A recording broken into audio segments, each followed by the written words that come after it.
नमस्कार दोस्तों, मेरा नाम रचना है और ये मेरे साथ घटी एक सच्ची घटना है। ये बात तब की है जब मैं छोटी हुआ करती थी। हमारे घर में मैं, मेरी बहन और मम्मी पापा रहा करते थे। हम किराए के मकान पर रहते थे क्योंकि हमारे पास अपना घर लेने के पैसे नहीं थे।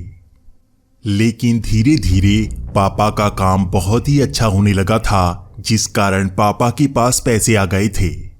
अब पापा नया घर ढूंढ रहे थे जो हमारा होता और हम वहीं पर शिफ्ट कर जाते।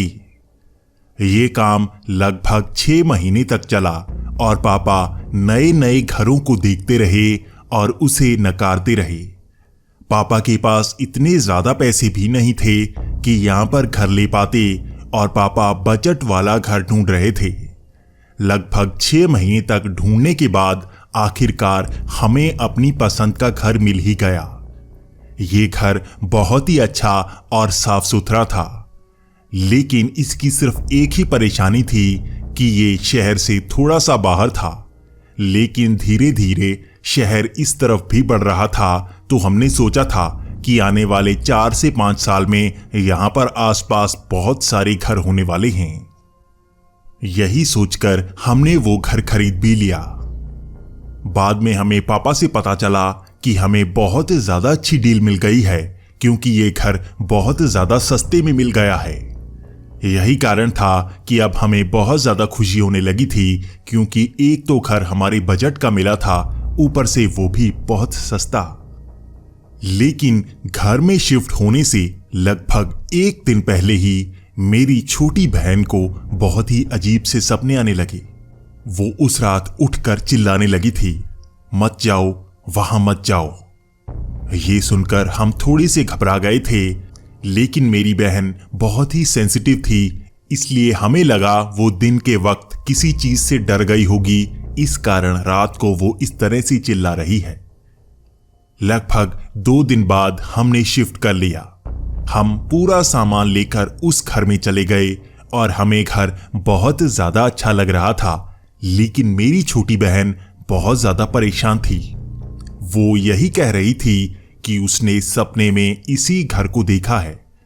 यही घर उसे डरा रहा था, लेकिन मेरे पापा इन चीजों को नहीं मानते, इसलिए उन्होंने मेरी बहन को यही कहा कि उसने गलत सपना देखा होगा या ये कोई संयोग हो सकता है। लगभग 1 हफ्ता हमारा उस घर में बहुत ज्यादा अच्छा भी था। हम धीरे धीरे सामान को सेट करने लगे थे, लेकिन 1 हफ्ते बाद हमारे साथ बहुत कुछ अजीब होने लगा।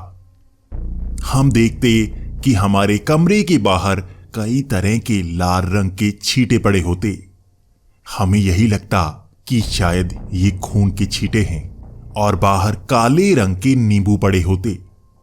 पहले हमें लगा कि शायद हमें कोई डराने की कोशिश कर रहा है और बाहर से वो इस तरह से चीजें फेंक रहा है। हमने यहां पर पूछने की भी कोशिश की, लेकिन हमें ज्यादा पता नहीं चला, क्योंकि यहां से घर काफी दूर थे। लगभग 10 दिन बाद हमारे घर में मेहमान आए हुए थे। जब वो एक रात सोकर सुबह उठे तो उन्होंने घर के बाहर इस तरह काले नींबू और लाल रंग की छींटे देखे। वो बहुत ज्यादा घबरा गए और उन्होंने हमें ये कहा कि लगता है इस घर में कोई ना कोई जादू टोना करता है। पहले तो हम भी थोड़ा सा घबरा गए थे, लेकिन पापा ये कहने लगे कि शायद कोई हमें डराने की कोशिश कर रहा है। ऐसा ही शहरों में होता है, लोग एक दूसरे को डराकर घर से भगा देते हैं और उस घर को सस्ती डील में ले लेते हैं। शायद इस घर के बारे में भी कुछ ऐसा ही हो, कोई हमें डराने की कोशिश कर रहा हो, इसीलिए वो इस तरह खून के छींटे फेंक रहा है, इसी के साथ नींबू भी फेंक रहा है। शायद वो हमें यह दिखाना चाहता है कि यहां पर भूत प्रेत का साया है। लेकिन पापा ने कहा कि हम डरने वाले नहीं, हम किसी न किसी तरह से रात को उसे पकड़ ही लेंगे। हमें पता चल जाएगा कौन हमें डराने की कोशिश कर रहा है। वो मेहमान हमारे घर में 4 से 5 दिन रहने वाले थे और पहले 2 दिन तो हमने यही देखने की कोशिश की कि बाहर को इस तरह से नींबू और वो छींटे कौन फेंक कर जाता है? आखिर वो कौन है जो हमें घर से भगाना चाहता है? हमने 2 रातों तक इसी तरह से जाकर गुजारी और हमें इस चीज का कोई पता नहीं लग पाया। आखिर वो कौन हो सकता है? हम इसे जान ही नहीं पाए। लेकिन कुछ दिनों बाद हमारे साथ कुछ अजीब सा होने लगा। हमें ऐसा लगने लगा जैसे घर के अंदर कोई हो। हम 2 कमरों में सोते थे जो एक साथ जैसे जुड़े हुए थे, लेकिन किसी के चलने की आवाज कभी किचन से आती तो कभी पास वाले कमरे से।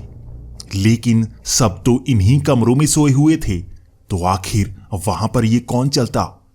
हमने रात को कई बार देखने की कोशिश की, लेकिन हमारे घर के अंदर और कोई नहीं था और दरवाजे भी बंद ही होते। बाहर से अंदर आने का कोई रास्ता नहीं था, ना ही खिड़कियों से कोई अंदर आ सकता था, क्योंकि वहां पर लोहे की सलाखें लगी हुई थी। आखिर घर के अंदर से चलने की आवाज किसकी आ रही थी? उससे अगले दिन कुछ बहुत ज्यादा अजीब हुआ। पहले तो घर के बाहर इस तरह से खून के छींटे और नींबू पड़े हुए मिलते, लेकिन अब तो वो घर के हर कमरे में पड़े हुए थे। उस कमरे में भी जहां पर हम रात को सोए थे। इस बात ने हम सबको बहुत ज्यादा डरा दिया और अब पापा भी बहुत ज्यादा डर गए थे। हमें इस चीज से छुटकारा पाना था, इसलिए पापा एक तांत्रिक को लेकर घर में चले आए। वो देखना चाहते थे कि क्या सच में यहां पर कोई जादू टोना करता है। उस तांत्रिक ने कई घंटे तक यहां पर पूजा करने की कोशिश की और वो अलग अलग कमरों में घूमता रहा। हम समझने की कोशिश कर रहे थे कि आखिर वो कर क्या रहा है। पापा बार बार तांत्रिक से यही कह रहे थे कि शायद कोई हमें इस घर से भगाना चाहता है, कोई बाहर से इस तरह से हमें डराकर यहां से दूर ले जाना चाहता है। तांत्रिक बार बार इस घर का निरीक्षण कर रहा था और अंत में उसका उतरा हुआ चेहरा हमें साफ दिख रहा था। तांत्रिक हमें कहने लगा कि यहां पर कोई जादू टोना नहीं कर रहा है, बल्कि एक प्रेत आत्मा इसी घर में बसी हुई है। तांत्रिक ये जान नहीं पाया कि आखिर उस प्रेत आत्मा का रिश्ता इस घर से कैसे है, लेकिन वो इस घर से बहुत बुरी तरह से चिपकी हुई थी। उसे छुड़ाया नहीं जा सकता था। इसके बाद तांत्रिक ने कहा कि उस प्रेत को यहां से भगाया नहीं जा सकता, अच्छा होगा कि हम ही घर को छोड़कर चले जाएं। इस बात को सुनकर पापा बहुत ज्यादा गुस्सा हो गए और उन्होंने तांत्रिक को वहां से जाने के लिए कह दिया। लेकिन तांत्रिक जाते वक्त यही कह रहा था कि कोई तुम्हें डराने की कोशिश नहीं कर रहा, कोई बाहर से अंदर नहीं आता, बल्कि वो यहीं पर है। जो तुम्हें डरा रहा है और भगाना चाहता है, वो इस घर के अंदर ही है। इसके बाद पापा ने खिड़कियों और दरवाजों को अच्छी तरह से बंद करवा दिया। पापा का मानना था कि शायद बाहर से कोई ना कोई हमारे कमरों में इस तरह से चीजें फेंक रहा है और हमें डराने की कोशिश कर रहा है। लेकिन एक रात हमारे साथ कुछ ऐसा हुआ जिसके बाद हमें उस घर में नहीं रुकना चाहिए था। उस रात किसी के चलने की आवाज आई और जब पापा उठकर उसे देखने गए तो किचन में पापा को एक काली परछाई नजर आई। उसकी सफेद आंखें देखकर पापा डर के मारे कमरे के अंदर आ गए और उन्होंने कुंडी लगा ली। वो कहने लगे कि कोई भी पूरी रात इस कमरे से बाहर नहीं निकलेगा। पापा जो भूत प्रेत पर यकीन नहीं करते, आज वो भी बहुत ज्यादा डरे हुए थे। अगली सुबह हमने सामान उठाया और उस घर को छोड़ दिया। उस घर को हमने काफी सस्ते में बेच दिया था, उससे भी ज्यादा सस्ते में जितने में हमने उसे खरीदा था। बाद में हमें पता लगा कि इस जमीन को यहां के किसानों से छीनकर यहां पर घर बनाया गया था। उस किसान की मौत भी इसी खेत में हो गई थी। शायद उसी का प्रेत इस घर में भी बसा हुआ हो सकता है। हमने ज्यादा जानने की कोशिश भी नहीं की क्योंकि हमें नुकसान नहीं पहुंचा था और हम बच गए थे। लेकिन मैं आज भी यही सोचा करती हूं कि उस घर में अब कौन रहता है और क्या प्रेत उसे भी परेशान करता होगा या नहीं। नमस्कार दोस्तों, मेरा नाम रमन है और ये मेरे साथ घटी एक सच्ची घटना है। मैं उस समय शहर को कुछ सामान लेने के लिए गया हुआ था। मुझे सामान लेने में बहुत ज्यादा देर हो गई थी, इसलिए मुझे रात का समय पड़ गया घर को आने में। बस हमारे गांव से लगभग 3 से 4 किलोमीटर की दूरी पर आती है और यहां से चलकर हमें अपने गांव की तरफ जाना पड़ता है। वैसे दिन के वक्त हमें यहां पर कई सारे ऑटो मिल जाते हैं, लेकिन रात के वक्त यहां पर कुछ नहीं मिलता और हमें चलकर ही गांव की तरफ आना पड़ता है। इस वक्त भी कुछ ऐसा ही हुआ था। मैं बस से तो उतर गया था, लेकिन वक्त रात के 9 बजे का था और मुझे चलकर ही अपने गांव तक पहुंचना था। यहां पर हमारे गांव तक जाने के 2 रास्ते हैं। एक रास्ता तो 3 से 4 किलोमीटर लंबा है जो घूमकर जाना पड़ता है और एक रास्ता 1 किलोमीटर का है। मैं उस 1 किलोमीटर के रास्ते से ही दिन के वक्त उस बस में चढ़ा था। लेकिन रात के वक्त हमारे गांव में कहावत है कि इस रास्ते से जो भी जाता है वापस नहीं आता। मुझे नहीं पता कि ये कहावत क्यों कही जाती है, लेकिन रात के वक्त सच में उस रास्ते से कोई नहीं जाता। लेकिन मैं दिन के वक्त उस रास्ते से कई बार गुजर चुका था, इसलिए मुझे ये डर नहीं था। और वैसे भी इतनी रात हो चुकी थी और मैंने शहर में कुछ खाया भी नहीं। वहां पर सब कुछ मिलता ही बहुत महंगा है और वैसे भी मैंने सोचा हुआ था कि मैं घर आकर ही खाऊंगा। अब वक्त बहुत ज्यादा हो गया था, तो मैंने सोचा कि मैं उस छोटे रास्ते से ही जल्दी से निकल जाऊंगा और गांव पहुंचकर काफी सारा खाना खाऊंगा। भूख वैसे भी मुझे बहुत ज्यादा लगी हुई थी, तो मैं उसी रास्ते से अपने गांव की तरफ चल पड़ा। मेरे हाथ में एक फोन था जिसकी टॉर्च जलाकर मैं उस सड़क पर चले जा रहा था। मेरा ज्यादा ध्यान उस कच्ची सी सड़क पर था कि वहां पर कोई सांप वगैरह मेरे पैर के नीचे ना आ जाए या वो मुझे काट ना ले। वैसे यहां पर कई कुत्ते भी दिन के वक्त घूमते रहते हैं, लेकिन रात के वक्त मुझे वो नजर नहीं आ रहे थे। लेकिन ये अच्छा भी था, अगर रात के वक्त कोई कुत्ता या जानवर मेरे पीछे पड़ जाए तो मुझे भागने का मौका भी नहीं मिलेगा। यही सोचकर मैं रोशनी करके अपने गांव की तरफ चले जा रहा था। मैंने 200 से 300 मीटर का रास्ता ही नापा होगा तो मुझे वहां पर घुंघरुओं के छनकने की आवाज सुनाई देने लगी। यहां आसपास कई तरह के खेत थे, लेकिन वो आवाज जैसे मुझे पीछे से आ रही थी। मैं बार बार पीछे मुड़कर देखता और वहां पर मुझे कोई नजर नहीं आता। मैं थोड़ा सा घबराने लगा था और वैसे भी वहां पर टिड्डों की बहुत ज्यादा आवाज आ रही थी, तो मुझे ये लग रहा था कि मेरे शायद कान बज रहे हैं। वहां पर मेंढक और टिड्डों की आवाज इतनी ज्यादा होती है कि हमें और कुछ सुनाई नहीं देता, लेकिन बीच बीच में वो घुंघरुओं की आवाज बहुत तेज होती और मैं एकदम से डर जाता। धीरे धीरे वो आवाज जैसे तेज होती जा रही थी और मैं ज्यादा डरता जा रहा था। मुझे गांव वालों की वो बातें बार बार याद आ रही थी कि यहां पर जो भी जाता है वापस नहीं आता। वो घुंघरुओं की आवाज जैसे जैसे तेज हो रही थी, मेरे दिल की धड़कन भी बहुत ज्यादा तेज होती जा रही थी। लेकिन मैं कोई डरपोक आदमी नहीं हूं, इसलिए मैं भी आगे देखकर चलता रहा। वैसे भी पीछे मुझे कोई नजर आ तो नहीं रहा था, तो मुझे लगा मुझे कोई भ्रम हो रहा है। लेकिन आगे चलकर मुझे जैसे एक आवाज सुनाई दी हो।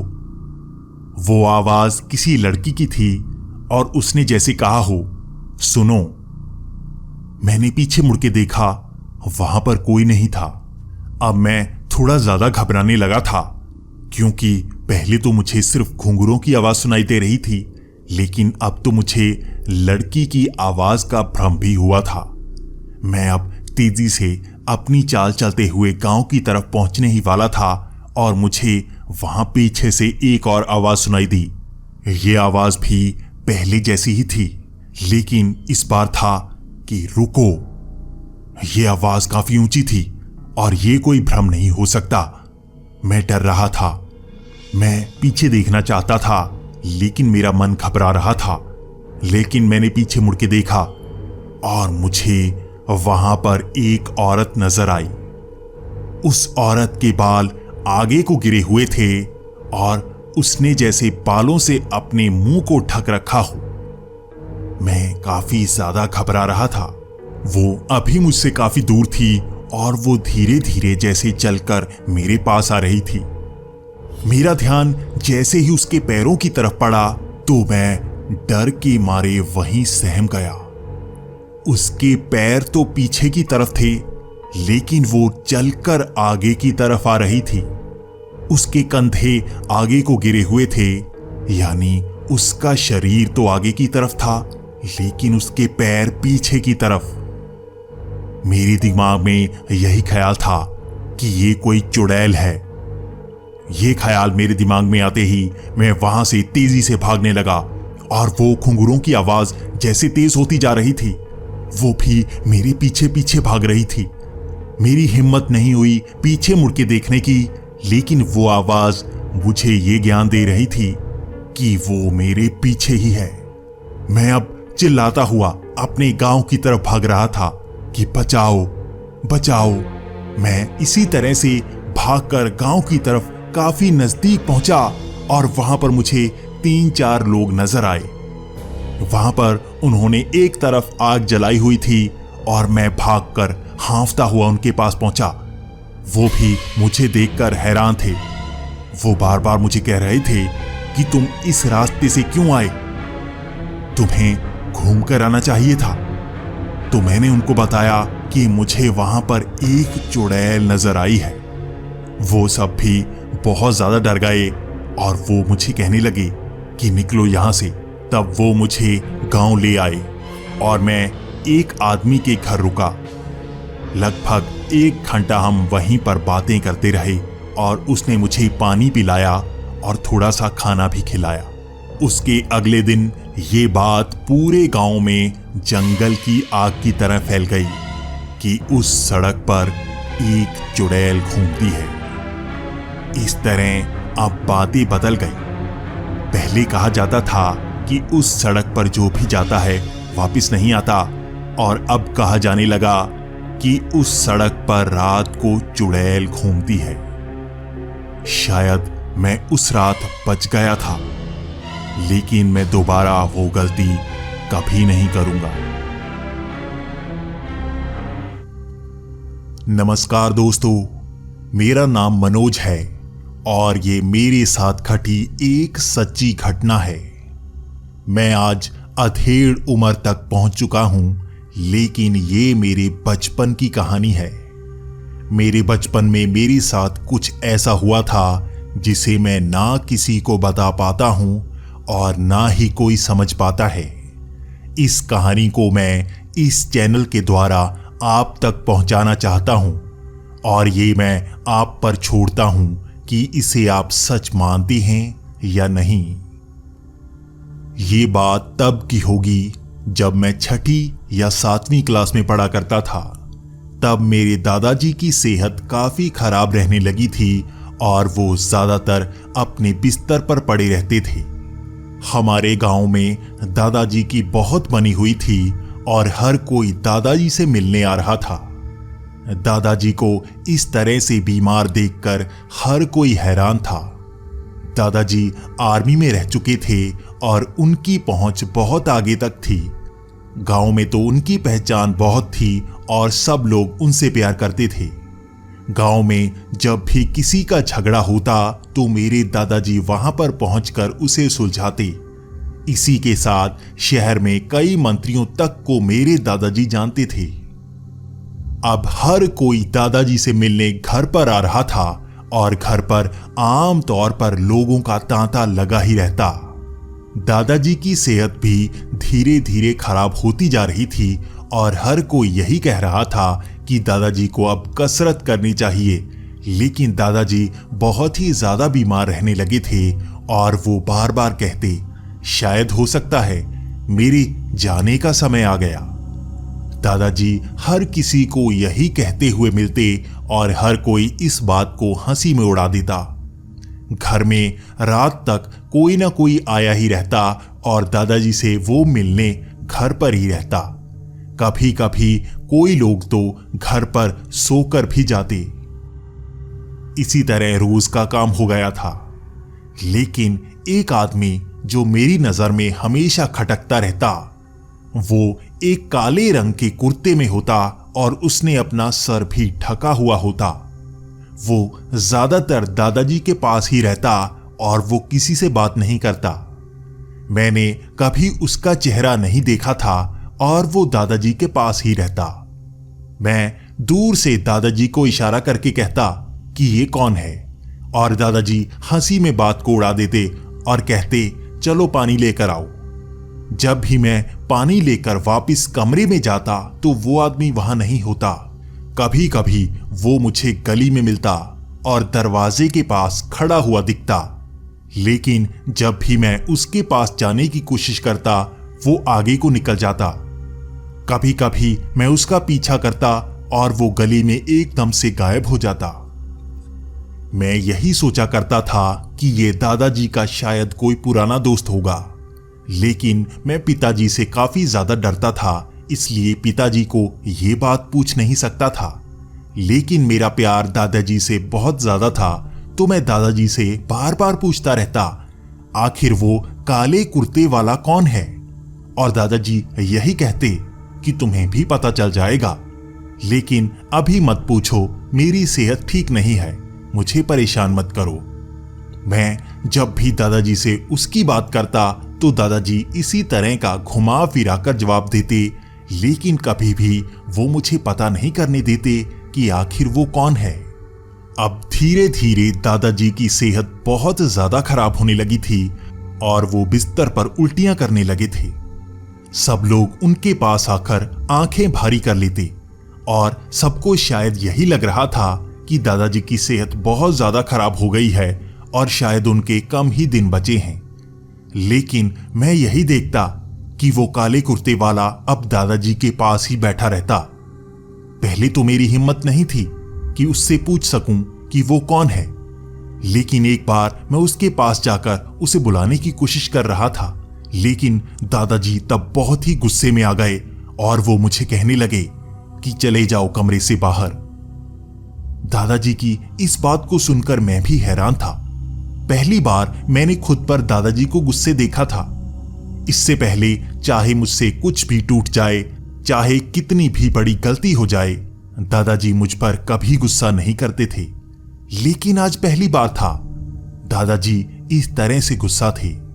लेकिन अब दादाजी की सेहत बहुत ज्यादा खराब होने लगी थी और मैं देखता वो काले कुर्ते वाला दादाजी के जैसे करीब जाता जा रहा था। हमेशा ही दादाजी के बिस्तर के पास किसी को बैठने नहीं दिया जाता, लेकिन अब तो वो काले कुर्ते वाला दादाजी के सर के पास बैठने लगा था। मैं काफी हैरान था, आखिर उसे कुछ कोई कहता क्यों नहीं? आखिर उसे बाहर जाने को कोई कहता क्यों नहीं? रात के वक्त भी अब वो दादाजी के पास ही बैठा रहता।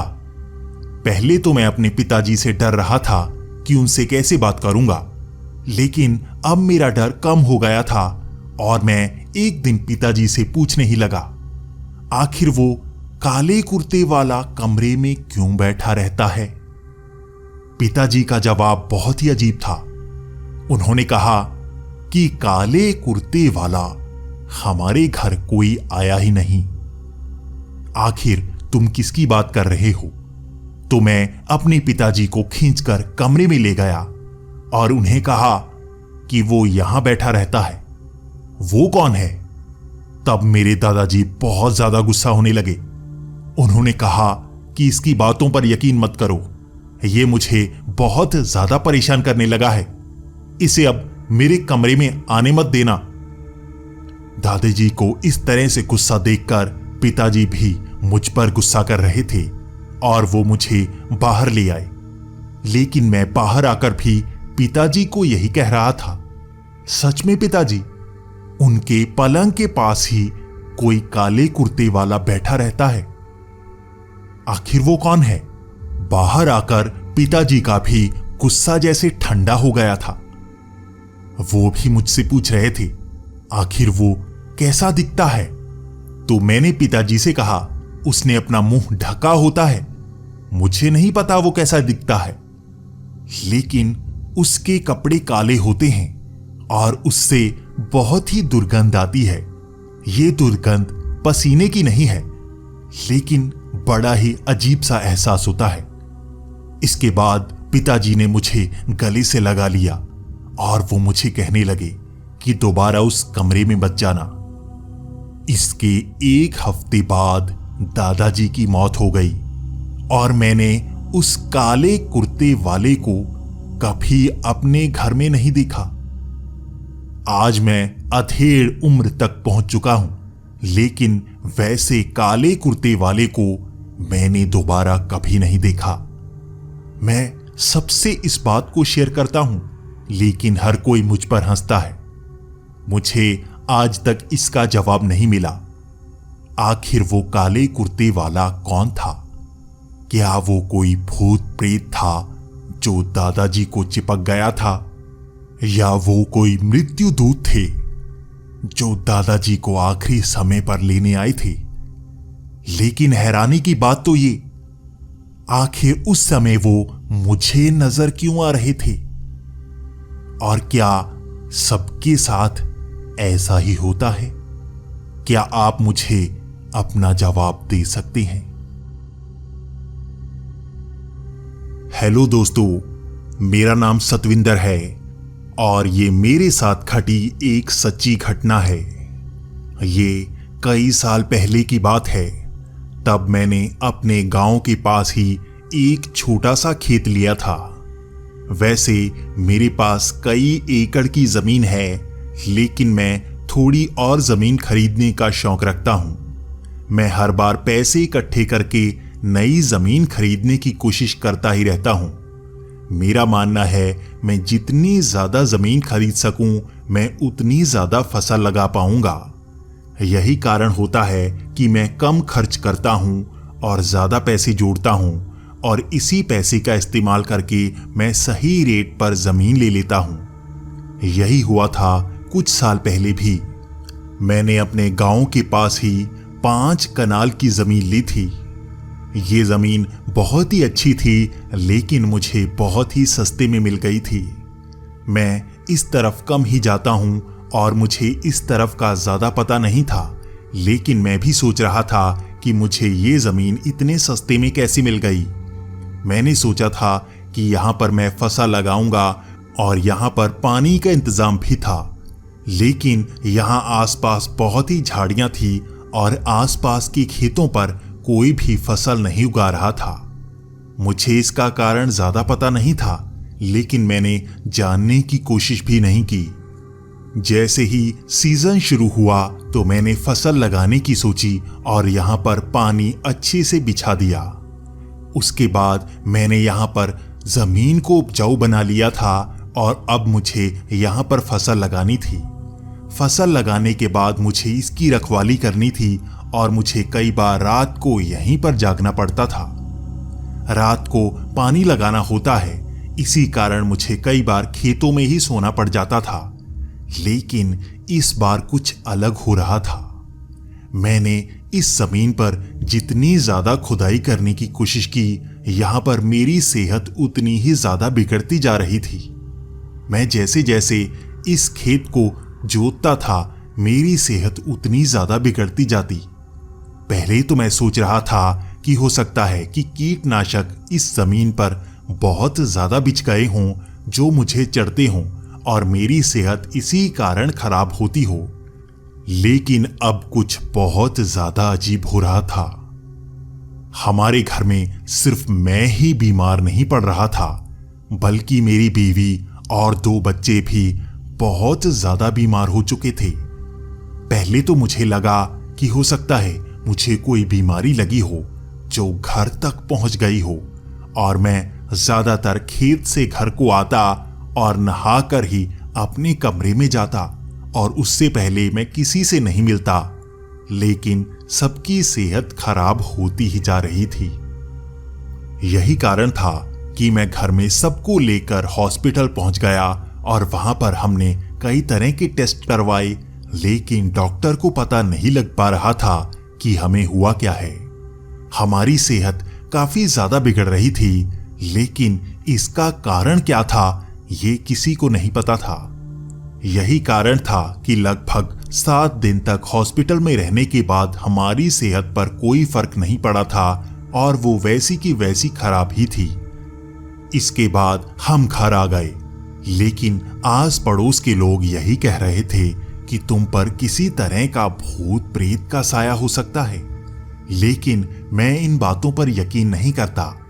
मुझे नहीं पता था कि ऐसा भी कुछ हो सकता है या नहीं। लेकिन उसके बाद मैंने छानबीन करने की सोची, क्योंकि मुझे यकीन था कि पहले मेरी सेहत इतनी ज्यादा खराब नहीं थी। जब से मैंने वो नया खेत खरीदा था, उसके बाद से ही मेरी सेहत इस तरह से खराब होनी शुरू हो गई थी।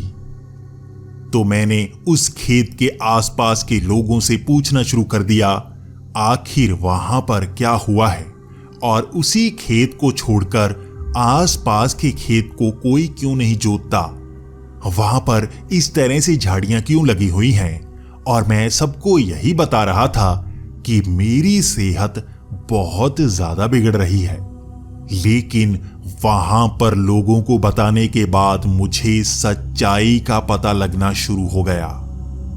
वहां पर कई लोगों ने बताया कि कई साल पहले 2 घरों में लड़ाई हुई थी। इसी खेतों के बीच कई लोगों की जान गई थी और उनका कहना है कि कई लोग लापता भी हो गए थे। यहां पर लोग कहते हैं कि इन्हीं खेतों में उन लोगों को दफनाया गया था, लेकिन पुलिस ने हर तरफ छानबीन की थी। उन्हें कोई कंकाल नहीं मिले थे। लेकिन तब से ये जमीन शापित ही है। मुझसे पहले इस खेत को 5 लोगों ने खरीदा था और हर कोई बीमार होकर ही इसे बेच कर गया।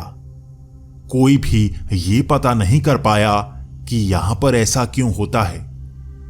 पहले तो मैं इन बातों पर यकीन नहीं करता था, लेकिन हमारे घर में किसी की सेहत ठीक नहीं हो रही थी।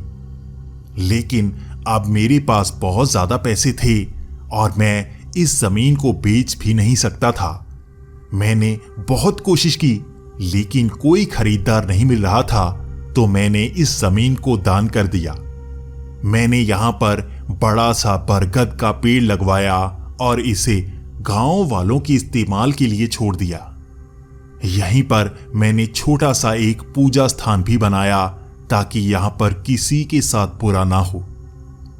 बड़ी हैरानी की बात, लगभग 1 हफ्ते बाद ही हमारे घर में सबकी सेहत बिल्कुल ठीक हो गई। आज तक मैंने उस जमीन का इस्तेमाल नहीं किया है और मैं अपने बच्चों को भी यही कहता हूं कि वो जमीन हमारी नहीं है। हमने उसे दान दे दिया, अब वो जा चुकी है। दोस्तों, मुझे नहीं पता आप मेरी बातों पर यकीन करोगे या नहीं, लेकिन ऐसी घटनाएं जिसके साथ होती हैं उसी को पता होता है। नमस्कार दोस्तों, मेरा नाम राम प्रकाश है और ये मेरे साथ घटी वो डरावनी घटना है। उस रात मैं अपने दोस्त राजेश के साथ अपने गांव की तरफ जा रहा था। मैं हमेशा दादाजी से मिलने गांव की तरफ शाम के वक्त ही जाता था। दिन के वक्त मुझे काम से छुट्टी नहीं मिलती और रविवार के दिन मैं अपने दोस्तों के साथ बिताता। रविवार के दिन मैं कई अलग अलग जगह पर घूमने जाता और दादाजी को भी मुझे खुश करना था, इसलिए मैं हफ्ते में कभी ना कभी शाम के 6 बजे दादाजी के पास जाता। गांव की तरफ जाने में लगभग 1 घंटा लग जाता और उस रात मैं दादाजी के पास ही रुकता और सुबह को मैं काम के लिए जल्दी निकल जाता। वैसे गांव की तरफ जाने का एक सीधा रास्ता है और मैं हमेशा उसी रास्ते से जाता, लेकिन पिछली रात बहुत ही ज्यादा आंधी चली थी और कई पेड़ रास्ते पर गिरे हुए थे। मुझे गांव तो जाना ही था, दादाजी मेरा इंतजार कर रहे होंगे, तो मैंने सोचा दूसरे गांव के बीच से होकर निकलता हूं। ये रास्ता काफी लंबा था क्योंकि बीच में एक नहर पड़ती है और मैं अब सीधा तो जा नहीं सकता था, तो मुझे बहुत ज्यादा घूमकर लगभग 30 किलोमीटर लंबा रास्ता नापना था। ये कई वीरान गांवों में से होकर गुजरता। मेरे दादाजी हमेशा मुझसे कहते थे कि यही रास्ते से आया करो, उन रास्तों से मत आना, वो गांव अच्छे नहीं है। लोग कहते हैं वो शापित गांव है। लेकिन अब मुझे उन्हीं गांवों में से होकर गुजरना था। मैं धीरे धीरे गाड़ी चला रहा था और मेरा दोस्त भी मेरे साथ बातें किए जा रहा था। मैं उस दोस्त को दादाजी की बातें बता रहा था। मैं जानबूझकर उसे डराना चाहता था ताकि इन अंधेरे रास्तों में वो थोड़ा सा डर जाए और मैं वापस जाकर उसे बहुत ज्यादा डराया करूंगा। मैंने ये भी सोचा था कि गांव में जाकर दादाजी के पास इसे जानबूझकर ज्यादा डराने की कोशिश करूंगा। मैं कहूंगा कि हम इन रास्तों से आए हैं तो हमारे पास भूत चिपक गए होंगे। मैं पूरी रात उसे डराने की कोशिश करता। मेरा तो यही प्लान था, लेकिन आज कुछ अलग होने वाला था। इन रास्तों से मैं पहले कभी नहीं आया था और ये बहुत ही सुनसान थे। यहां पर रोशनी दूर दूर तक नजर नहीं आ रही थी और यहां पर भी कई पेड़ गिरे हुए थे, लेकिन फिर भी निकलने का रास्ता साफ था, तो मैं आगे बढ़ता जा रहा था। लेकिन काफी आगे जाकर बहुत ही सुनसान सा रास्ता आ गया और जैसे मेरी गाड़ी का हेडलैम्प बंद होता जा रहा था, वो धुंधला हो रहा था और मैंने सोचा कि गाड़ी धीरे चलानी चाहिए। अब मेरी गाड़ी की रफ्तार बहुत कम हो गई थी और मैंने देखा कि वहां पर बहुत ज्यादा धुंध होती जा रही है। ये कैसे? आखिर ऐसे गर्मियों के मौसम में इस तरह की धुंध कैसे हो सकती है? क्या ये धुआं है? मैंने गाड़ी का शीशा थोड़ा सा नीचे किया और सूंघने की कोशिश की। ये कोई धुआं नहीं था, ये धुंध थी। इतनी ठंडी धुंध इन गर्मियों में, ये कैसे हो सकता है? यहां पर बहुत ही अजीब सा हो रहा था। ये रास्ता बहुत ही अजीब सा लगता जा रहा था और मुझे तभी दादाजी की बातें याद आने लगी। मैं अपने दोस्त को दादाजी की बातें बता रहा था और मेरा दोस्त बार बार ये कह रहा था कि डरा मत, तू ऐसी बातें करके जानबूझकर मुझे डराने की कोशिश करता है। लेकिन मैं जानता था आज मैं उसे डरा नहीं रहा, बल्कि मैं तो खुद डरा हुआ हूं। आखिर ये रास्ता कैसा है? इतनी ठंड कैसे हो गई? और मेरा हेडलैम्प बार बार बंद और जलता जा रहा था। ये तो जैसे खराब हो गया था। मैं काफी ज्यादा डर रहा था और दादाजी की बातें बार बार दिमाग में घूम रही थी। तभी मेरे दिमाग में दादाजी की ये बात आई कि यहां पर एक ऐसा गांव है जहां पहले दलदल हुआ करती थी। कहते हैं कि उस दलदल ने कई लोगों को खुद में समा लिया था। यहां गांव के कई लोग जब भी गुजरते तो ये बिल्कुल सपाट सी सड़क होती, लेकिन अचानक ही रात के वक्त ये दलदल बन जाती और उसमें लोग समा जाते जो दोबारा कभी नहीं मिलते।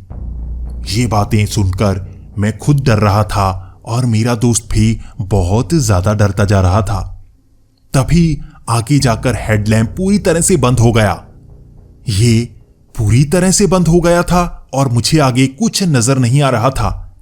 ऐसी धुंध में अगर मैं रास्ता भटक भी जाऊं या किसी पेड़ से भी टकरा जाऊं तो भी हादसा हो सकता है। मैंने गाड़ी की रफ्तार बहुत कम कर ली थी और मेरा दोस्त कह रहा था कि उतरकर हिलाकर देखते हैं, शायद गाड़ी का हेडलैम्प सही हो जाए। वरना यहां पर बहुत मुश्किल हो सकती है। यार, इतनी सुनसान सड़क पर कोई आता जाता भी नहीं होगा, तो हमारी मदद कौन करेगा? ये सोचकर मैंने वहां पर गाड़ी रोक ही ली। मैं जैसे ही उतरा, मैं आगे जाकर हेडलैम्प चेक करने लगा। मेरा दोस्त भी उतरकर मेरे साथ आ गया और वो मुझे कहने लगा, जल्दी कर, यहां पर जानवर भी आ सकते हैं, कुछ भी हो सकता है। ये सोचकर मैं भी हेडलैम्प को चेक करने लगा। मैं उसको कहने लगा, तू अंदर बैठ और ये देख हेडलैम्प चलते हैं या नहीं। तू ऐसा कर, गाड़ी को बंद करके बार बार स्टार्ट करने की कोशिश कर, फिर देखते हैं वायरिंग में प्रॉब्लम है या नहीं। लेकिन वो जैसे ही अंदर जाकर बैठा, मेरा पैर जैसे जमीन में धंसने लगा। मेरा एक पैर जमीन में धंस चुका था और वो घुटने तक अंदर जा चुका था, और दूसरा पैर बिल्कुल जमीन के ऊपर, जैसे वहां पर कुछ ऐसा दलदली हो ही ना। इतना देखकर मैं चीखने लगा था। मैं उसको कहने लगा था, अरे मैं गया, अरे मैं गया।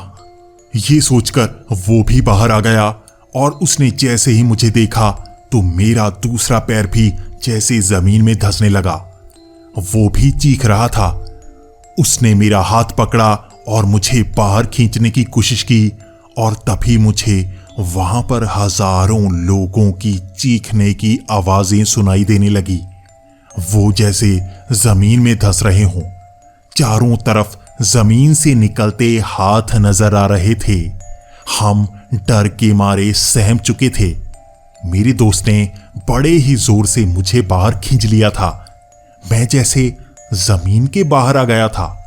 उसके बाद हम दोनों गाड़ी में बैठ गए और मैंने गाड़ी बड़ी ही तेजी से भगा ली। हेडलैम्प अब भी चल नहीं रहा था, लेकिन मैंने फॉग लैंप चला लिए थे। आगे कुछ थोड़ा थोड़ा नजर आ रहा था और हम ऐसे ही निकलते जा रहे थे। मैंने एक चीज सोची हुई थी, गाड़ी धीरे चला लेंगे लेकिन गाड़ी रोकेंगे नहीं, और अब तो मैं बाहर बिल्कुल भी नहीं निकलने वाला। यहां पर कुछ भी हो सकता है। बड़ी मुश्किल से आधा घंटा लगाकर हम गांव पहुंच गए थे और हम दोनों सहमे हुए थे। दादाजी ने हमारा चेहरा देखा और वो हमसे पूछने लगे, आखिर हुआ क्या है? हमने दादाजी को सब सच बता दिया। तब दादाजी बहुत गुस्सा होने लगे। उन्होंने कहा कि मैंने तुमसे कहा था, चाहे जो भी हो जाए उन रास्तों पर नहीं जाना है। चाहे कितनी भी देर हो जाए वहां मत जाना। वापिस जाना पड़ जाए तो वापिस चले जाना, भले ही यहां पर मत आना, लेकिन उन रास्तों पर मत जाना। कई साल पहले हजारों लोग वहां गायब हो चुके हैं और मुझे तुम्हारी फिक्र है। मैं भी यही सोच रहा था कि आज रात हम बच गए थे। जिस तरह से मैं घुटनों तक जमीन में समा सा गया था, पता नहीं क्या हो जाता। हो सकता था कि मैं भी जमीन में समा जाता और मेरा किसी को पता तक नहीं चलता। ये जगह ही इस तरह से शापित है और इसे लोगों को नहीं बताया जाता। जैसे ही उस गांव का नाम लिया जाता है, सामने वाला एक ही शब्द बोलता है,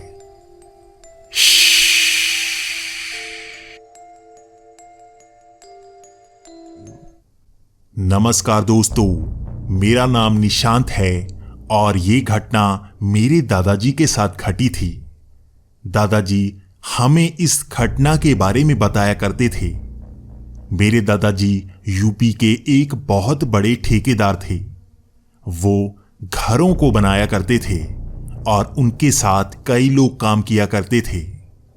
दादाजी ने यहां पर कई घर बनाए थे और उन्हें कई नए कॉन्ट्रैक्ट आए दिन मिला करते थे।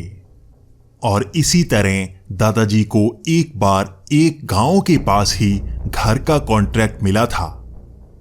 ये घर खेत के काफी पास था और ये बहुत बड़ा घर होने वाला था। दादाजी घर बनवाने के साथ साथ उसकी रखवाली भी किया करते थे, इसीलिए उन्हें वहीं पर सोना पड़ता था। इस बार भी दादाजी कुछ ऐसा ही करने वाले थे और दादाजी दादी जी को भी अपने ही साथ ले गए थे। उनके ही साथ वहां पर कई मजदूरों ने भी छोटे छोटे घर बना लिए थे। ये छोटे से टेंट होते थे और इसी तरह से वहां पर जितने भी लोग काम करते वो अपने छोटे छोटे टेंट में रहते। मेरे दादाजी ने पीछे एक बड़ा टेंट लगाया था। इसी तरह पहले काम शुरू हुआ। चारों तरफ से नींव का काम शुरू हुआ। इसी तरह वहां पर मिट्टी उठाई गई और वहां पर नींव भरी गई। नींव हमेशा की तरह मेरे दादाजी ही भरते। वो पहले ईंट रखा करते थे और यहां पर भी उन्होंने ऐसा ही किया था। लेकिन उस रात उनके साथ कुछ अजीब सा होने लगा। ये वही रात थी जिस रात उन्होंने वहां पर नींव भरी थी।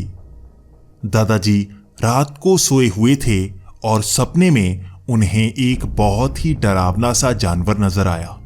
दादाजी नींद में ही उठकर चिल्लाने लगे थे। वहां आसपास के लोग भी अब आ चुके थे और वो भी जानना चाहते थे कि वहां हुआ क्या है, और दादाजी ने सबको ये बता दिया। इसके बाद सब अपने अपने टेंट में चले गए।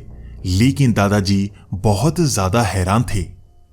इससे पहले वो सपने में इतना ज्यादा नहीं डरे थे और वो तो दादी जी को कह रहे थे कि वो जानवर जैसे असली था, सब कुछ असली सा नजर आ रहा था।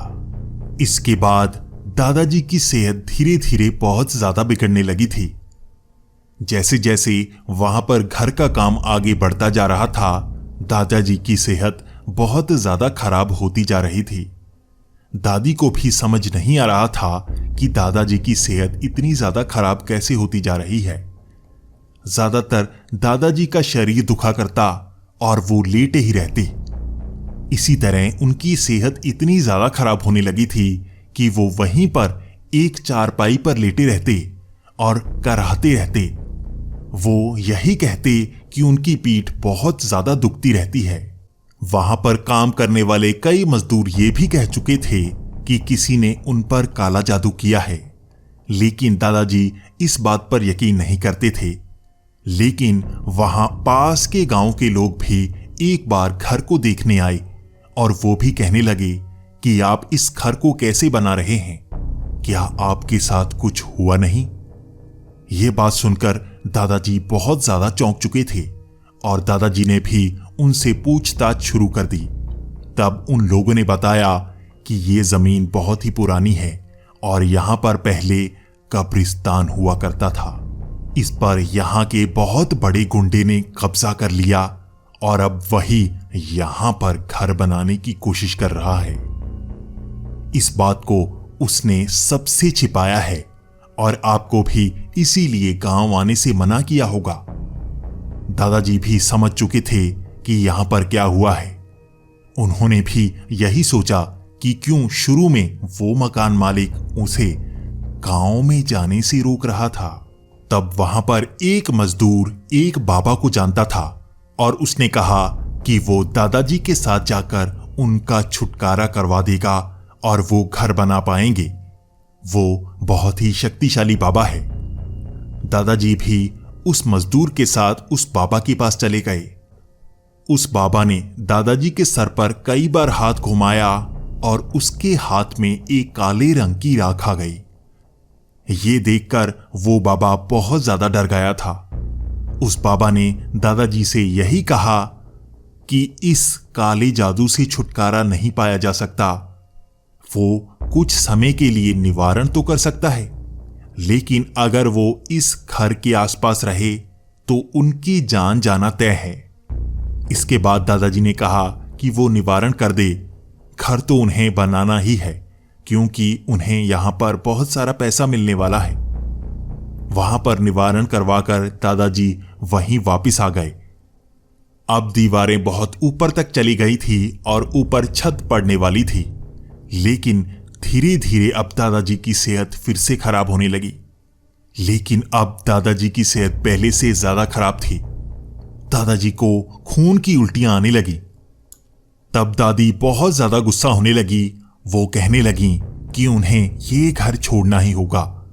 यहां पर कुछ तो है जो उनकी सेहत बहुत ज्यादा खराब करते जा रहे हैं। लेकिन दादाजी मान नहीं रहे थे। दादाजी फिर से उस मजदूर के साथ उस बाबा के पास गए और उनसे कुछ समय के लिए निवारण मांगने लगे। लेकिन वो बाबा कह रहे थे कि अब निवारण नहीं हो सकता। अगर वो यहां पर ज्यादा दिन रहे तो उनकी जान भी जा सकती है। लेकिन दादाजी बार बार यही कह रहे थे कि कुछ समय के लिए निवारण हो जाए, छत डालने के बाद वो वहां से चले जाएंगे।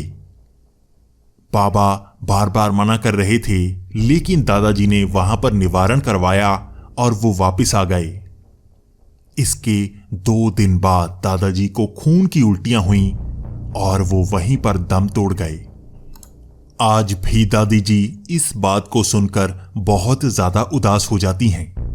दादी जी यही कहती हैं कि तुम्हारे दादा बहुत ज्यादा अड़ियल हुआ करते थे।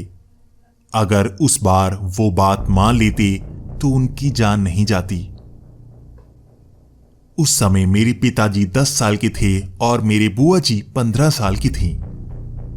दादी जी आज भी इस बात को याद करती रहती हैं और हमें यही शिक्षा देती हैं कि काले जादू से हमें दूर ही रहना चाहिए। हमारी आज की कहानी हमारे साथ शेयर की है दर्शन जी ने। दर्शन जी, आपका बहुत बहुत धन्यवाद। दर्शन जी बताते हैं कि ये कहानी उनके दादाजी की है। ये बात कई साल पुरानी है। तब उनके दादाजी पालमपुर जाने के लिए एक बस में चढ़े थे। वक्त रात का हो चुका था, इसलिए उन्हें काफी देर हो चुकी थी। लेकिन उनके लिए परेशानी की बात यह थी कि ये बस पहले कांगड़ा पहुंचती, उसके बाद पालमपुर जाती और इस अंधेरे में उन्हें कांगड़ा में बस बड़ी ही मुश्किल में मिलने वाली थी। दादाजी बस में बैठे यही इंतजार कर रहे थे कि वो जल्दी ही कांगड़ा पहुंच जाएं, क्योंकि रात को वहां पर बहुत कम बस मिलती हैं और उन्हें काफी ज्यादा इंतजार करना पड़ सकता है। दादाजी वहां पर अकेले जा रहे थे।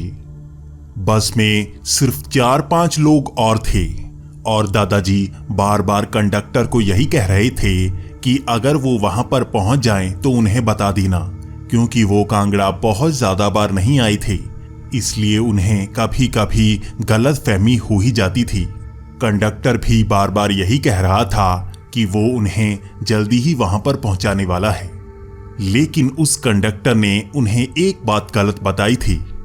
कंडक्टर ने चढ़ते वक्त उन्हें यही कहा था कि ये बस कांगड़ा के बस स्टैंड में जाने वाली है।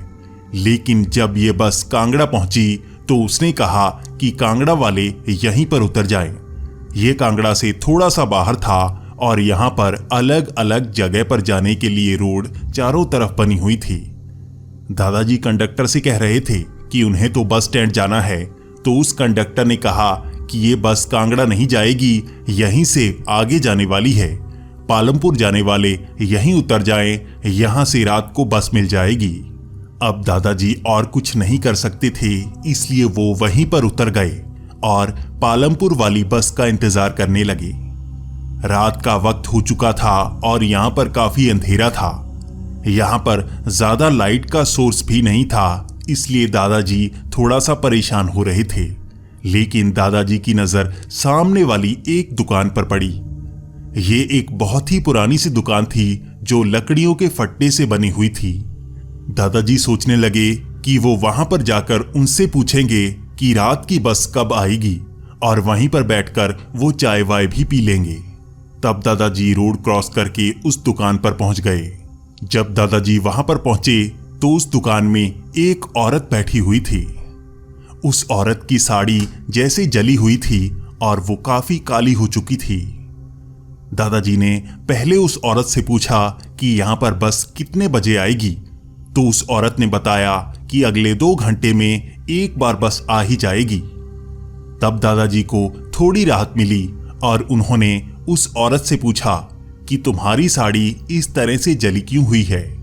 तो उस औरत ने बताया कि उसके पास ज्यादा पैसे नहीं हैं और ये साड़ी भी उसकी जल चुकी है और वो नई साड़ी ले नहीं सकती। 1 साल पहले इस दुकान में आग लग गई थी। इस दुकान के स्टोव में जो केरोसिन तेल था वो उसके पति और उस पर गिर गया, जिस कारण उनको आग लग गई थी। उसके पति की वहीं पर मौत हो गई थी। तब से ही ये साड़ी भी जली हुई है। तब दादाजी सोच रहे थे कि उसके साथ काफी बुरा हुआ है, लेकिन वो औरत बहुत ही अच्छी थी। उसने दादाजी को एक चाय का प्याला पकड़ा दिया और वो कहने लगी कि जब तक बस नहीं आती वो यहीं पर बैठ सकते हैं। इसके बाद दादाजी उससे बातें कर रहे थे। उसके बाद दादाजी ने उससे पूछा कि तुम रहती कहां पर हो? तो उस औरत ने कहा कि उसे यहीं पर रहना पड़ता है, वो घर नहीं जा सकती। इसके बाद दादाजी ने पूछा कि क्यों, वो घर क्यों नहीं जा सकती? तो उस औरत ने कहा कि उसे यहीं पर बंद कर रहना पड़ता है, वो कहीं और नहीं जा सकती। इतना कहने के बाद वो बाहर आ चुकी थी और दादाजी के लिए एक और चाय का प्याला ले आई थी। तब दादाजी कहने लगे कि नहीं, मुझे ये चाय नहीं चाहिए, मेरे पास तो पहले से एक प्याला पड़ा है, मैंने तो अभी उस चाय को भी नहीं पिया, तुम एक और प्याला ले आई। इतना कहने के बाद उस औरत ने कहा कि तुम्हें ये चाय भी पीनी ही पड़ेगी। लेकिन जब वो बाहर आ चुकी थी तो दादाजी का ध्यान उसके पैरों पर पड़ा। उसके पैर उल्टे थे।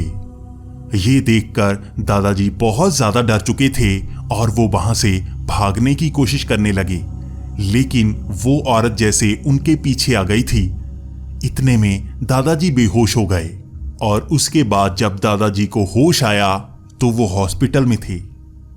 दादाजी ये देख रहे थे कि वो यहां पर कैसे पहुंचे। तब उनके पास खड़े लोगों ने बताया कि उन्हें सड़क से उठाकर यहां पर ले जाया गया। वो वहां पर बेहोश पड़े थे और उनके शरीर पर कई खरोंच के निशान थे। तब दादाजी ने उन्हें सब कुछ बताया तो लोगों ने भी उन्हें समझाने की कोशिश की। कई लोग कांगड़ा से ही थे और उनका कहना था कि यहां पर 1 साल पहले सच में एक दुकान पर आग लग गई थी जिसमें मियां बीवी दोनों मारे गए थे। आज भी लोगों का मानना है कि वो वहीं पर नजर आते हैं और जो भी वहां पर रात को रुकता है वो उन्हें चाय पीने के लिए भी देते हैं। इसके बाद दादाजी कभी रात के वक्त पालमपुर नहीं गए। ये एक ऐसी घटना है जिसका सबूत है और उस सबूत को मैं इस वीडियो में आपको दिखाने वाला हूं। वहां पर एक कहानी सुनाई जाती है जो अब मैं आपको शुरू से सुनाने वाला हूं। मलेशिया में एक कॉलेज है जिसके बाथरूम को भूतिया बाथरूम कहा जाता है। वहां पर नया बाथरूम तो बना दिया गया, लेकिन पुराने वाले को तोड़ा नहीं गया। वहां पर स्टूडेंट्स इस पिछले पुराने बाथरूम में नहीं जाते, लेकिन कभी कभी भूले भटके वहां पर कोई ना कोई चला जाता है और कहते हैं उसके साथ डरावना हादसा हो ही जाता है। रोबिता मलेशिया के इसी कॉलेज में पढ़ती थी। उसकी 3 और सहेलियां थी। ये चारों सहेलियां बहुत ही शरारती थी और वो यही बातें करती कि यहाँ पर भूत प्रेत की वैसी ही कहानियां सुनाई जाती हैं। ये कहानियां झूठी होती हैं। उन्होंने एक शाम इसका सच जानने की कोशिश भी की। जब कॉलेज में छुट्टी हो गई तो सब वहां से चले गए और वो बचते बचाते छिपते छिपाते उसी पुराने बाथरूम में पहुंच गई थी। वो वहां पर कैमरा लेकर गई थी क्योंकि कहते हैं वहां पर भूतिया घटनाएं होती हैं। वो उसे कैमरे में कैद करना चाहती थी। उनको पता था ये सब झूठ होता है, इसलिए उन्होंने ये प्लान बनाया था कि वो यहां पर एक फोटो खींचेंगी और यहां से निकल लेंगी। बाद में पूरे कॉलेज में सबको दिखाकर वो सबको बेवकूफ बनाएंगी। उनका तो यही प्लान था। रोबिता ने कैमरा पकड़ा हुआ था और उसने अपनी 3 सहेलियों की फोटो खींच ली। फोटो खींचने के बाद वो 15 से 20 मिनट तक वहीं पर घूमती रही। वहां पर वो कई तरह की गालियां दे रही थी कि भूत, अगर तू यहां पर है तो हमारे सामने आ। सामने क्यों नहीं आता? तू लड़की है या लड़का? कहां पर है तू? वो इसी तरह से शरारत करती रही, लेकिन उनके साथ कोई डरावनी घटना नहीं हुई। वो वहां से अब निकल चुकी थी। जब वो रात को घर पहुंची तो रोबिता अपना कैमरा लेकर वो फोटोज खंगाल रही थी। रोबिता ने कैमरे में वो फोटोज देखने की कोशिश की। पहले तो उसने क्लासरूम में कई फोटोज खींची थी। उसको स्क्रॉल करते करते वो जैसे ही बाथरूम वाली फोटोज में पहुंची तो वहां पर उसे उस फोटो में एक चीज अजीब लगी। उस फोटो में वो 3 सहेलियां थी, लेकिन एक सहेली के बाल थोड़े से बड़े लग रहे थे, जबकि उसके बाल तो ऐसे थे ही नहीं। रोबिता ने फोन लगाया। वो फोन लगाकर जानना चाहती थी आखिर उसके बाल इस तरह से बड़े क्यों आए हैं। वो उसका मजाक बनाना चाहती थी, लेकिन जैसे ही रोबिता ने उस सहेली को फोन लगाया, वो फोन बार बार रिंग कर रहा था, लेकिन उस सहेली ने उस फोन को उठाया नहीं। रोबिता बार बार फोन कर रही थी। ऐसा पहले कभी नहीं हुआ कि रोबिता ने फोन लगाया हो और उस सहेली ने फोन ना उठाया हो। वहां पर उसने 5 से 10 कॉल्स लगाई, लेकिन रोबिता की सहेली ने उस फोन को नहीं उठाया। रोबिता थोड़ा सा परेशान हो रही थी। उसके बाद दोबारा उसने उस कैमरे को देखा और वो बहुत ज्यादा हैरान हो गई। उस सहेली की फोटो वहां पर थी ही नहीं। उसी फोटो से वो जैसे गायब हो चुकी थी। रोबिता ने आगे पीछे कई फोटोज देखने की कोशिश की, लेकिन वहां पर सिर्फ 2 ही सहेलियां नजर आ रही थी। आखिर वो तीसरी सहेली जैसे वहां से गायब हो गई हो। लेकिन इस तस्वीर में भी एक चीज अजीब थी। अब एक और सहेली के पीछे बाल नजर आ रहे थे, जैसे उसने भी बिग लगाया हो, लेकिन उसके बाल भी ये बड़े कैसे हो गए। रोबिता थोड़ा सा डर रही थी। उसने अब उस सहेली को फोन लगाया। वो उससे अपनी बात शेयर करना चाहती थी, लेकिन रोबिता ने जैसे ही फोन लगाया, वो सहेली बात करने लगी। अचानक से उस सहेली की एक चीख सी निकली और वो फोन कट गया। रोबिता ने दोबारा फोन लगाने की कोशिश की, लेकिन उस सहेली ने भी दोबारा फोन नहीं उठाया। रोबिता ने फिर से 10 से 15 बार कॉल की, लेकिन उस सहेली ने फोन उठाया ही नहीं। रोबिता डरी सहमी दोबारा कैमरे की वो फोटोज देखने लगी और वो अब और ज्यादा हैरान हो गई थी। अब यहां पर सिर्फ एक ही सहेली की फोटो बची थी। 2 सहेलियां जैसे उस फोटो में नहीं थी, लेकिन वो एक सहेली जो इस फोटो में थी, उसके बाल भी बड़े लग रहे थे, जैसे उसने भी विग लगाया हो। रोबिता ने थोड़ा जूम करके देखा। उसे बहुत ज्यादा डर लगा, क्योंकि वो बड़े से जो बाल लग रहे थे वो असल में बाल नहीं थे। कोई उनके पीछे खड़ा नजर आ रहा था। उसकी एक आंख नजर आ रही थी। ये बहुत ही डरावनी सी आंख थी। रोबिता ने उस सहेली को फोन लगाने की कोशिश की, लेकिन 5 से 10 बार फोन लगाने के बाद भी उस सहेली ने फोन नहीं उठाया। ये बहुत ही अजीब था। रोबिता डरी सहमी सी अपने बेड पर बैठी थी और उसकी जैसे सांस सी रुक रही थी। उसके सामने बहुत ही अजीब सी घटना हो रही थी, लेकिन इस बार इस सहेली ने बैक कॉल कर दी थी। रोबिता ने जल्दी से फोन उठाया और वो बात करने लगी, लेकिन सामने से उसकी सहेली नहीं बोल रही थी। ये बहुत ही अजीब सी आवाज थी, जैसे लड़का और लड़की एक साथ बोल रहे हों। वहां से सिर्फ एक ही आवाज आ रही थी, delete the photos, delete the photos. Robita एकदम से डर गई और उसके हाथ से फोन भी गिर गया और कैमरा भी। तभी उसने देखा उसके दरवाजे पर एक खटखटाहट की आवाज आई, जैसे बाहर कोई हो। यह आवाज बहुत ही जोरदार थी। रोबिता डर कर बैठी हुई थी, लेकिन वो आवाज बार बार आ रही थी। बार बार कोई दरवाजा खटखटा रहा था। रोबिता डरी हुई, सहमी हुई उस दरवाजे के पास गई। वो होल से बाहर देखने की कोशिश कर रही थी। वो देखना चाहती थी बाहर आखिर है कौन। उसने उस होल से बाहर देखा। उसे वहां पर वही आंख नजर आई। वो डरी सी भागती हुई अपने बेड पर बैठ गई। उसने हाथ में वो कैमरा उठा लिया था। वो बहुत ही डरी हुई ये सोच रही थी उनके साथ हो क्या रहा है, क्या वो बचेगी।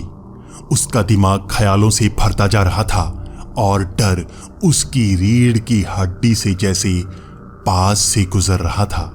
वो दीवार से सटकर बैठी हुई थी, लेकिन तभी उसने देखा जैसे किसी ने उसके कंधे पर हाथ रखा हो। ये पीछे दीवार से आया हाथ था। रोबिता डरी हुई, उसके हाथ में कैमरा था। उसके पास हिम्मत नहीं थी पीछे मुड़कर देखने की। उसने वो कैमरा उठाया और अपनी एक तस्वीर खींच ली। उसने उस तस्वीर को देखने की कोशिश की तो उसे दिखा कि उसके पीछे वही आंख थी। वो अब रोबिता के पीछे ही खड़ी थी। कहते हैं कि उसके बाद वो सहेलियां और रोबिता कभी नहीं मिले। वो आखिरी तस्वीर थी रोबिता की। बाथरूम की तस्वीर में कोई नजर नहीं आया, लेकिन रोबिता की आखिरी तस्वीर में वो आंख सबको नजर आती है। इसके बाद उस बाथरूम को हमेशा के लिए बंद कर दिया गया, लेकिन अब भी छिपते छिपाते उस दीवार को फांद कर कई बच्चे उस बाथरूम में चले ही जाते हैं और उसके बाद उनके साथ क्या होता है कोई उसका जवाब नहीं दे पाता।